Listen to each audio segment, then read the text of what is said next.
showtime. Woo, woo. Woo, woo, woo, woo, woo, woo, woo. Silent and profiling. Woo, woo,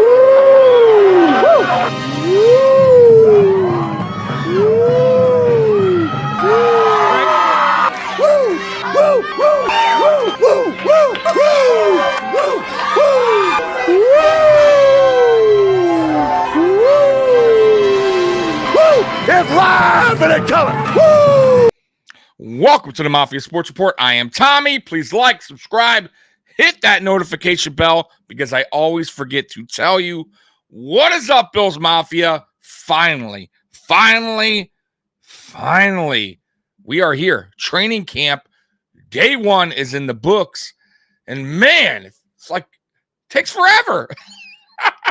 It takes forever. These off seasons are so miserable if you are a football fan, Buffalo Bills fan, but we've made it. We have made it, and I got the highlights for you as much as I could compile, and we will go through some of the Twitter stuff that I missed because, guys, I have to compile all these videos, get them all together for you guys because not everybody is on Twitter, X, whatever you want to call it, and that's why I'm here to provide you these highlights of day one training camp. So without further ado, let's get to it. And I got some bonus clips that I did add on later so we can watch a little bit of Keon Coleman highlights of day one training camp.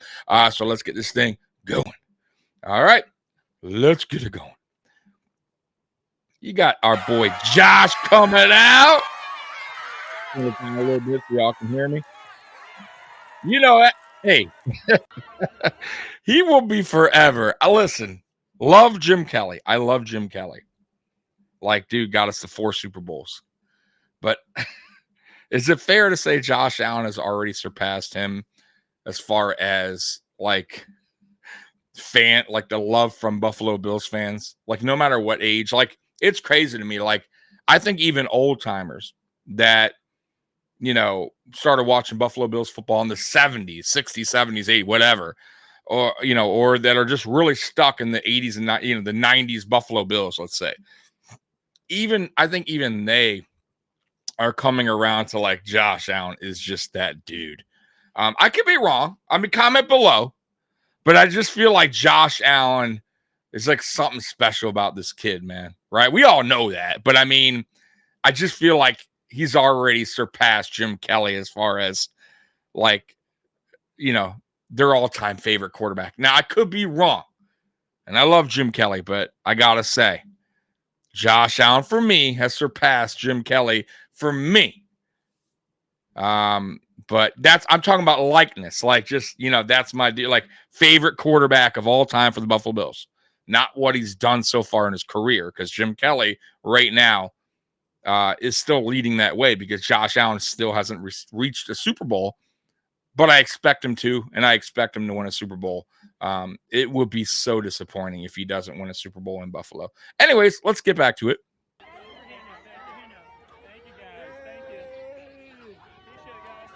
He loves this, man. He loves it, right? Loves it. Loves the kids, man. Signing the autographs for the kids. He's a good dude. When it comes to autographs for kids, Josh Allen, he will always give autographs. When it comes to adults, on the other hand, I heard the opposite. He is not. It's rare to get a Josh Allen autograph if you are an adult. Like, he's all for the kids, and that's cool. There's Keon. There is Keon, the Buffalo Bills' first draft pick in the 2024 NFL draft, second round. I told y'all it would be Keon. And by the way, will he eventually become people's favorite receiver of all time in the future? Fans are already starting to love Keon Coleman. Like, right? And he hasn't done anything yet, but he just has that aura about him. All right. By the way, real quick, shout out to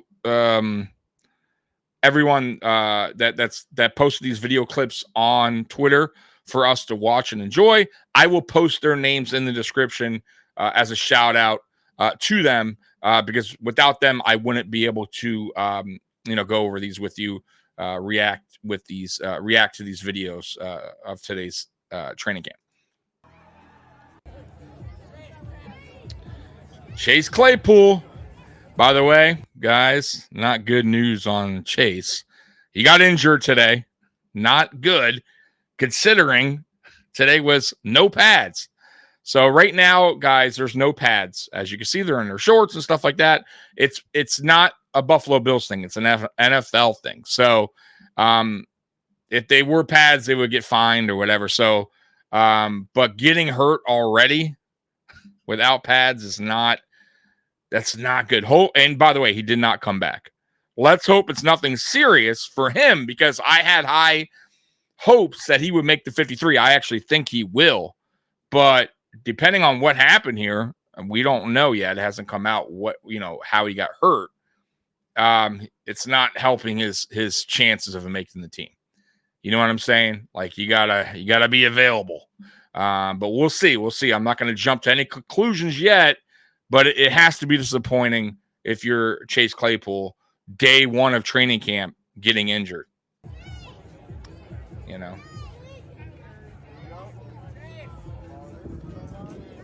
Cross your fingers, because I do think he could be a weapon on this offense.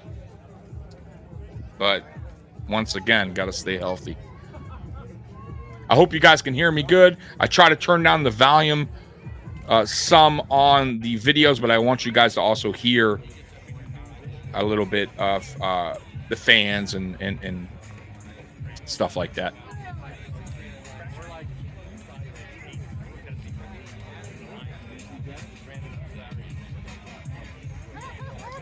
Man, it's so exciting, right, guys? Just to see these guys back. St. John Fisher training camp, man. Oh, it just gives me goosebumps, man. It gives me goosebumps. We are here, man. We 1 month away from the regular season, pretty much, right? There's Josh, boy, getting it to Dalton Kincaid nice and early. They are going to be a good connection this year, boy. You know, him and Dalton, they're going to be going early on. That's his go-to guy. Khalil Shakir as well, I believe, but Dalton will probably, if I had to guess, probably lead the team in receptions. So they're getting that down. And he's a hybrid tight end. You could really almost call him a receiver, but listed as a tight end. But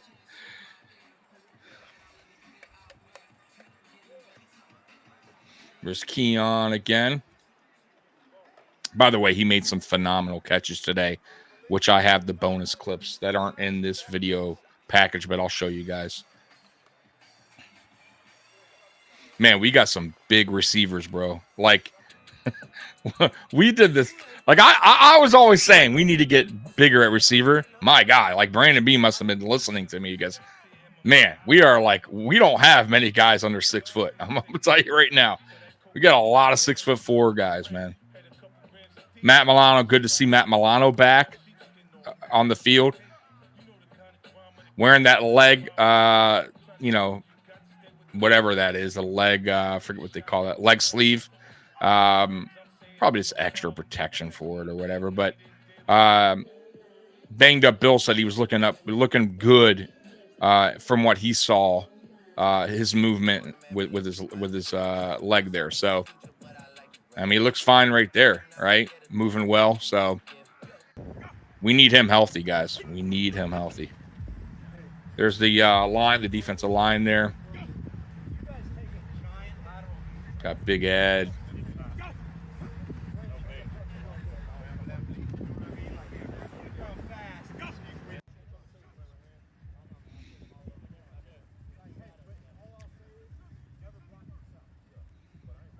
Gregory Rousseau right there.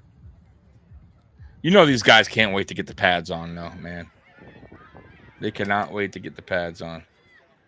There's Bishop, the rookie, Cole Bishop, talking with the DB's coach.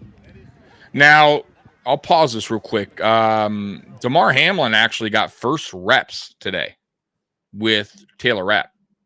Very interesting, because I have Damar Hamlin on the bubble, and I don't have him making the team. But apparently he looked sharp in OTAs. And he started with he had first reps today. So, first team reps. So, hey, listen, maybe Damar's out to prove me wrong, right? Prove a lot of other people wrong that he could be a starting safety. I don't see it, but you never know, right? If you put the work in, McDermott will start him. I don't hate Damar Hamlin, by the way. Like, I hope you guys don't like, oh man, Damar, you hater. Like, I think I like Damar Hamlin coming out of Pitt. Like, I like that draft pick when we drafted him. But I didn't see that like potential to be a starter. I always saw him as a depth guy, a rotation guy, come in if somebody goes down for whatever. I just never saw him as a starter. And then after his injury, obviously the injury, after what happened, I definitely thought it would take a little bit longer for him to even really get back on the field. And he surprised me even to get on the field last year. I really didn't see that. Guys, kudos to him because I did not see that happening. I thought he was going to take at least a year off to kind of just get mentally and physically right.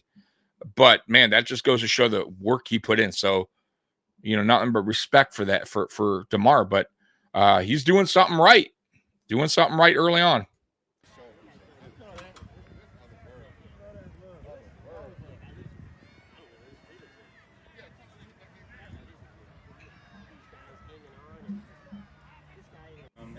Us to go out there and I'll turn this up, guys. But it's not easy to score touchdowns in this league, as we all know. So when we get in there, let's celebrate. It's a big moment that helps our team win football games, and we should be excited about those.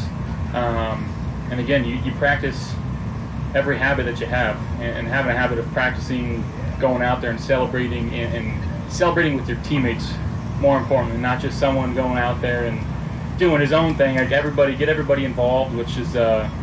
It helps the team camaraderie, gets linemen excited to go and spike the football, and, everybody wants to. Me and Bobby, we've been.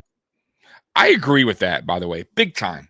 And I thought that went away last year a little bit, especially in the first half of the season. I felt like the offense, even when we scored, like it was flat, right? But when we scored, I felt like it was whatever. Like I didn't feel like the team was like happy. You know what I'm saying? Like it just felt flat. I don't know if that has to do with like Ken Dorsey making the offense. It's just like flat. I don't know if it's something with Diggs. It was just really weird last season. The first half. If you notice the second half or close to the second half when Brady took over, you notice the team kind of having a little bit more fun. You notice Josh kind of having a little bit more fun as well, right? Maybe he felt like he was finally free. He could be Josh again, run a little bit more. I don't know. I felt like watching them. Like they're just body language, everything, the way they celebrated when they scored a touchdown. And I mean, he's talking about it here for a reason, right? So, I mean, that's just me, my opinion, but comment below. Let me know what you guys think. Been around each other a lot, the last 5-6 years, and he's always had juice, and now that he's a chance to be the D coordinator and call some plays, he had a great OTAs, and obviously being in the first day, not having a lot of complex things, but even after coming up to me and just like, hey, what did you see? What can we do to get better? Me relaying information to him, trying to make our defense better. Everybody knows that cliche, iron sharpens iron, but it's very true. We're trying to push each other to our limits during training camp. Sometimes the pot's going to boil over and we're going to have some disagreements on the football field, but as teams do, but as families do as well, we're going to get past those and continue to work better and again try to make each other the best that we can be. Absolutely, yeah. And we love touchdowns. Obviously starting off with red zone day one. That's where games are won and lost in this league, the ability to score 7 instead of kick for 3. Can I say abso-fucking-lutely? Right? Red zone. Very important. Let's get those 7 points instead of the 3. Yes, please. We have struggled in the red zone at times. And that's because I feel like we've never had two things we never had. One, a running back that could actually push the pile and get in on short yardage in the red zone or in goal line situations, that is, right? Either way, red zone, goal line, just to kind of push that pile, get it going. We've always had to rely on Josh Allen's legs, right? That's one. Two, we never really had a big target for Josh Allen in the red zone to throw to, a 50-50 guy, a fade route, nothing like that, right? Our biggest receiver was Gabe Davis at 6'2". Now we got multiple guys at 6'4", 6'5", that Josh could just throw it up to, 50-50 or a fade route, whatever, and get it there. And by the way, these guys are sure-handed guys. Like Keon Coleman was one of the best 50-50 guys, in football and college football last year. His hands are excellent. Mac Holland's hands are pretty damn good. Chase Claypool has really, really good hands.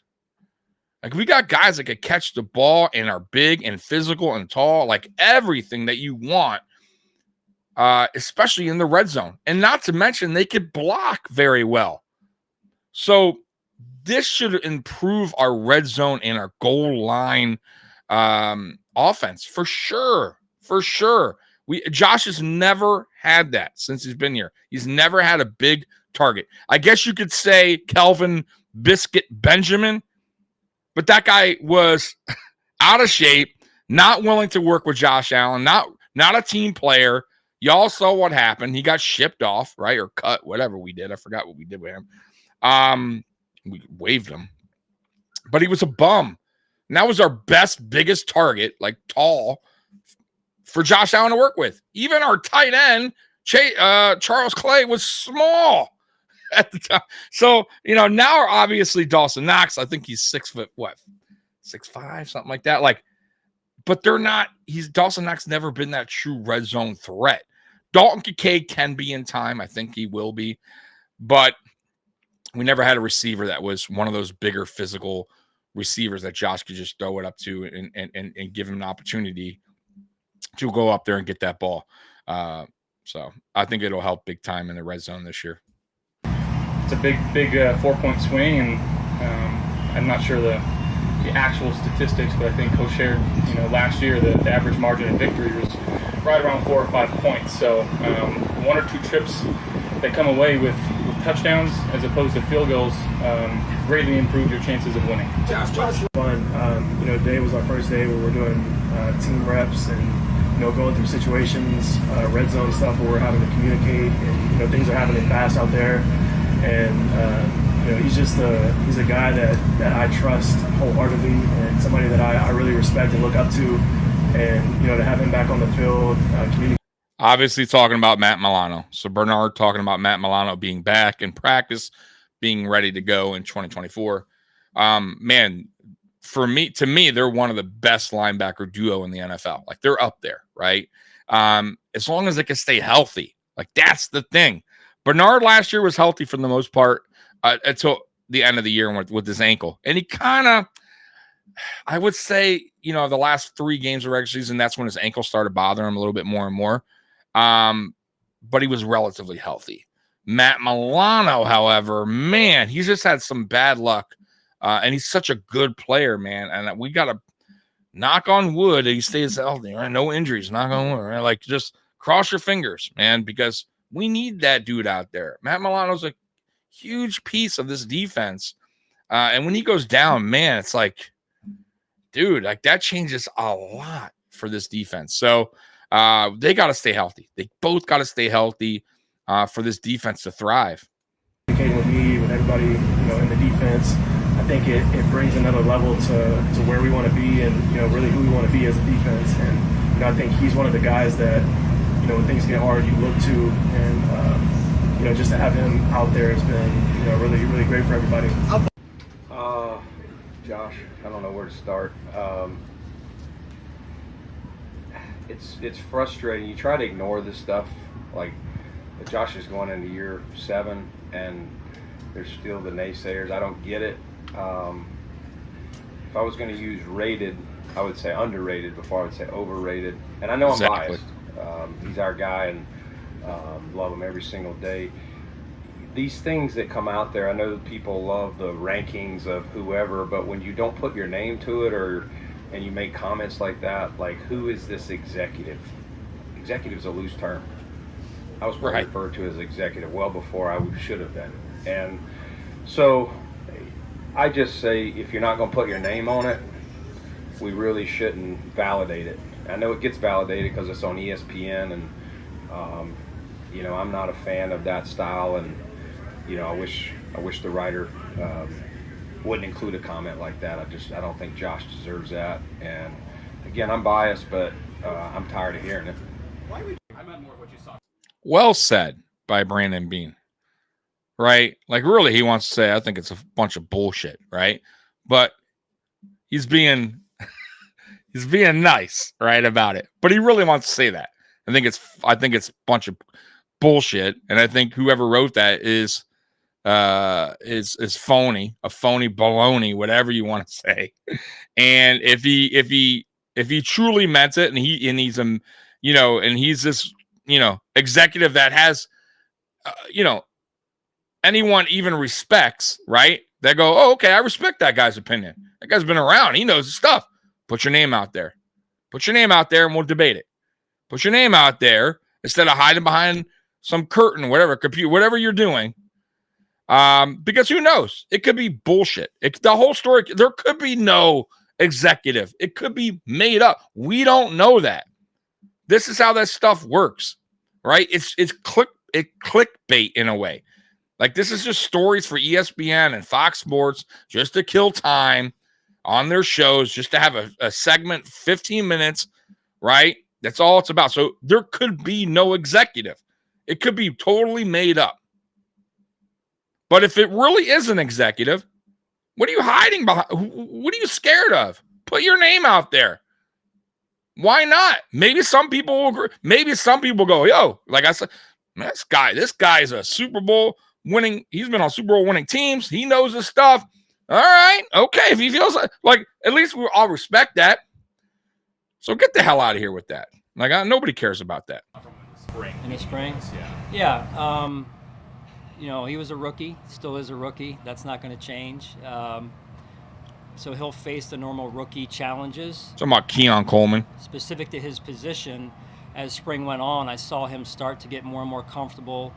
I saw Josh spending more and more time with him, being intentional about that and building that rapport and chemistry. And then I saw him really starting to win some of those one-on-ones that happen from time to time at his position. All right, so I'm going to get to the bonus videos that I have of Keon Coleman, Josh Allen. Man, they already seem like they're having a connection. All right, let's get this thing going, guys. Man, what a beautiful catch, right? The way he twisted his body around to catch it. That wasn't a perfect ball by Josh Allen, right? But who cares? If you got a guy like that can go up there and get it, right? A tough catch like that, sure-handed receiver, then it doesn't matter. Josh doesn't need to be perfect on his throw, because a guy like this can go up there and make it happen. And this is what you see. I mean, it was high. I mean, it wasn't a terrible. I'm not saying it was a terrible throw, but it definitely was not an easy catch. Beautiful job by Coleman there. And then here's the other one, which is even better. Oh, got to mute that. All right, let's go back. I'm sorry, guys. I had to mute the sound. Look at that. And getting held, by the way. That would have been pass interference, holding his jersey. Whoever that was, I got to go back and see. But Keon Coleman already flexing. There's Josh going, yeah. Deion Dawkins. That was a beautiful catch. We'll see what Josh has to say. I'll go back to it. Well, and some of the scramble drill stuff that we did, the refs called him out, but on one of the touchdown catches. But I was right there. You know, we'll see it on tape. I'm pretty sure he was in. I don't think he was out, guys. Let's take a look. Yeah, it looked good to me. I mean, obviously, if this was the NFL game, they would go to every angle. But it looked like he dragged his foot and his left was in. So, I mean, we'll see it again on replay here, but it looked good to me. Let's see here. So you got his, looks like his left foot's already down there, right? So he's dragged his left foot. Let's see here. Ooh, I don't know. So that was close. That was close because his right foot may have not got in. I don't know. I have to. Let's see here. Let's see if I can. What do you guys think? Right there. That's a great shot by me, huh? That's a great shot by me. What do you guys think? What do you guys think? Sorry about that. Was his right foot in there? Seems like it's in. I think both feet are in. That would be tough. That would be a tough call, right? They would be looking at this for a second, but I think he's in. But that's a great catch. Either way, it would have been pass interference regardless. I mean, the ref, I mean, shouldn't he have thrown a flag? I mean, he's looking right at the corner, holding his jersey. It's plain as day. So even if his foot was out, which I don't think it is, that should have been a pass interference, and the ball would have been at the one we would have more than likely got in, right? So that was the extra bonus clips that I have of Keon Coleman. And I think I got, let's see what else. I got something else for you guys here that I saw. Let me see if I can get to it. Give me a minute, guys. I never like to leave stuff out, right? I always like to give you guys the best videos I can give you. So, yeah, so KJ Hamler, it looks like for the return could come down to, this was Alex Brasky saying, by the way, shout out to Alex Brasky because he does a lot of these video clips that I get. So shout out to him for providing us these clips. So this is, it's saying it could come down to Hamler, Isabella, or Hardy. Hardy has some speed, by the way. He is super fast, like a 4.3 guy. And Hamler as well is like a 4.3 guy. Super fast. Isabella, I'll be honest with you guys, I'm not impressed with Isabella. He's okay. He's all right. But I'd much rather have Hamler or Hardy doing that job for the Buffalo Bills. There's Isabella, pretty sure there. This might be Hamler. I'm not sure. Or Hardy, maybe. So, yeah. So, I mean, those are the returners there. Let me see what else, if I'm missing anything else here. There was some more. I thought there was another highlight. Yeah, Keon Coleman. So, here's some more Keon Coleman if you guys want to. Let me see if there's, make sure there's no video. I'll run that back. Might have to mute it there. I'll tell you what, man. He has some, I mean, I know he's a pretty good route runner. I mean, he does some good moves, man, to free himself up. I know a lot of people are worrying about a separation, but dude could cut. Dude has great hands. I'm excited to see what this dude can do, man. I really, really am. So anyways, guys, that's it. Those are what I got for you today, day one of training camp. I hope you guys enjoyed it. I do a little breakdown on these videos. I used to just compile them all, throw them at you, and say, here we go, day one, right? With no commentary on them, no reaction. And I hope you guys like this. I started doing this last year, reacting to each day of training camp. So today's in the books, day one. What do you guys think? Comment below. I think it went well, except for the Chase Claypool injury, which I'll keep you guys updated as I find out what's going on with that. That kind of sucks if it's long term, because that probably means he won't make the team. But other than that, I didn't see much Shakir highlights. As a matter of fact, I didn't see anything about Shakir. I don't know if that's good or bad, but I didn't see much. I think most of the spotlight was on, of course, Keon Coleman today, Dalton Kincaid. I get that. And I'm sure we'll see more Shakir as it goes on. So day one in the books, no pads. I think it went well. But anyways, guys, I'll be doing a video today as well. 8 storylines to watch during the 2024 Bills training camp. So look for that. That will be out in a little bit as well. And I'll be posting this video now. So, guys, Bills Mafia, I love you. And as always, go Bills. I'm out of here. Peace.